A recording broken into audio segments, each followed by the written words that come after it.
In the heart of Los Angeles, on a balmy evening in May 1980, a young woman named Mary Ann Beck was brutally murdered in her own home. This tragic event would evolve into one of the most infamous cold cases in California history, captivating the public's attention for decades and leaving a trail of questions that have yet to be fully answered. Mary Ann, a vibrant 27-year-old, was known for her kindness and her love for her family. She worked as a secretary and was described as someone who lit up any room with her smile. On May 20th, 1980, Mary Ann returned home from work, where she was living with her fiancé, Mark. That night, an event unfolded that would shatter lives and ripple through the community. The next morning, when Mark returned home after an overnight trip, he found the apartment in disarray. Panic set in as he discovered Mary Ann's lifeless body on the floor of their bedroom, partially clothed and with signs of a violent struggle. The apartment was ransacked, and it quickly became clear that this was no ordinary burglary, it was a homicide. Los Angeles police responded immediately, launching an investigation that would become a complicated web of leads and dead ends. The initial focus was on Mark, given the nature of the crime and the chaotic scene. However, his alibi was quickly verified. He was out of town on business, and he had no motive to harm Mary Ann. As detectives delved deeper into her life, they found that Mary Ann had no known enemies, and there were no clear suspects. As the investigation unfolded, the police interviewed neighbors, family members, and friends. They learned that Mary Ann had recently ended a turbulent relationship with a man named Tom, who had a history of jealousy and anger. However, Tom had a solid alibi for the night of the murder. The detectives turned to other possible suspects, but leads dried up, and the case grew colder. With no apparent motive or suspect, the investigation faced a daunting challenge. The case drew attention from the media, which highlighted the gruesome nature of the crime and the lack of progress in solving it. Mary Ann's family, devastated by the loss, became vocal advocates for justice, urging the police to pursue any leads, no matter how small. As months turned into years, the trail grew colder. The police utilized various techniques to reinvigorate the investigation, including forensic analysis, which at that time was still in its infancy. They explored the potential of DNA evidence, but the technology of the 1980s was limited. The crime scene yielded fingerprints, but they did not match any known criminals in the system. The case lingered in the background until a pivotal moment occurred in 1986, 6 years after Mary Ann's murder. Detectives received a tip about a man named Richard who had a history of violence and had been involved in similar crimes in the past. Investigators brought him in for questioning, and although he denied any involvement, the unsettling similarities to Mary Ann's case piqued their interest.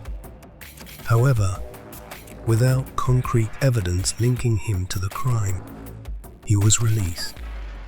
In the early 1990s, the Los Angeles Police Department decided to revitalize the cold case division, a move prompted by advances in forensic science and an influx of new detectives eager to take on unresolved cases. Mary Ann's case which had haunted the department for over a decade, was placed in the hands of a fresh team of investigators who approached it with renewed vigor. The new detectives revisited old evidence, re-examining the original case file, witness statements, and forensic evidence. They conducted fresh interviews, reaching out to witnesses and family members who might have insights that could help crack the case. They were particularly interested in the crime scene, revisiting the physical evidence that had been collected during the initial investigation. In 1995, the LAPD decided to re-examine the DNA evidence from the scene using newer technology that had developed since the case first broke. They submitted samples to the state crime lab, hoping for a breakthrough. The anticipation grew as they awaited results, which could potentially lead to a suspect. As the investigation unfolded, detectives began to suspect that Mary Ann's murder may have been a crime of passion, rather than a random act of violence. The profile of the killer became clearer as they examined the dynamics of Mary Ann's relationships, particularly focusing on her turbulent breakup with Tom. Although he had an alibi, they wondered if he had orchestrated the murder from a distance, perhaps hiring someone to carry out his revenge. In 1997, a forensic analysis yielded results. A match was found in the DNA database. The suspect was a man named Edward Eddie Garcia, a known criminal with a history of violent offenses. Detectives quickly connected the dots between Garcia and the circumstances of Mary Ann's murder.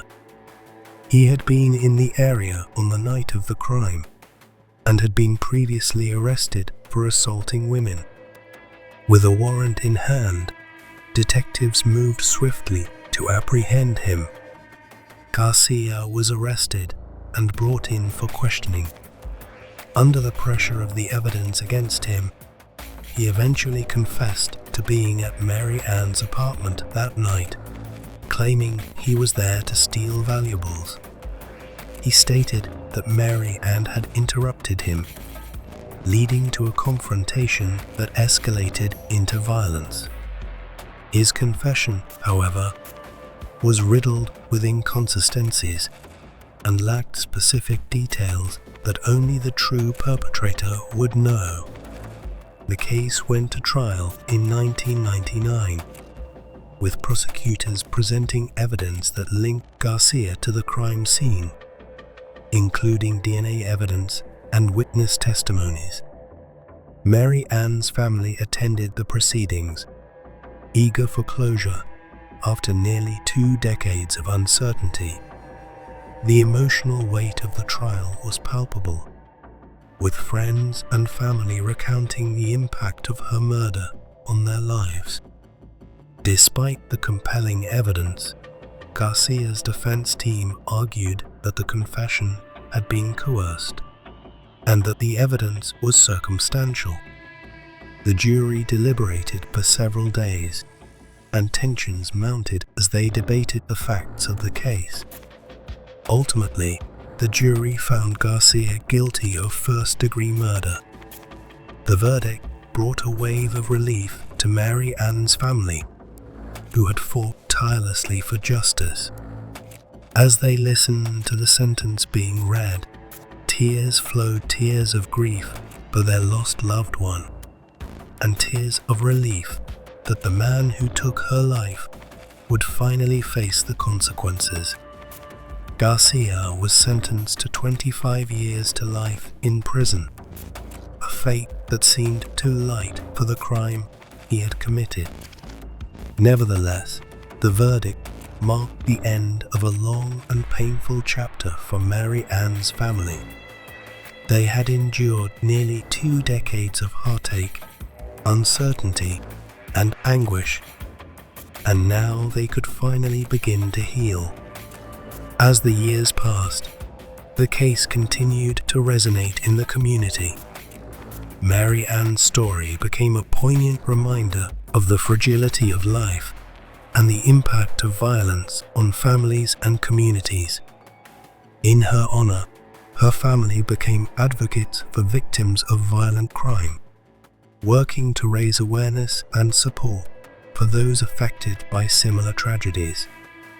In conclusion, the case of Mary Ann Beck stands as a testament to the resilience of a family seeking justice. Her murder, once a cold case, ultimately led to the arrest and conviction of Edward Garcia, bringing closure to a long-standing mystery.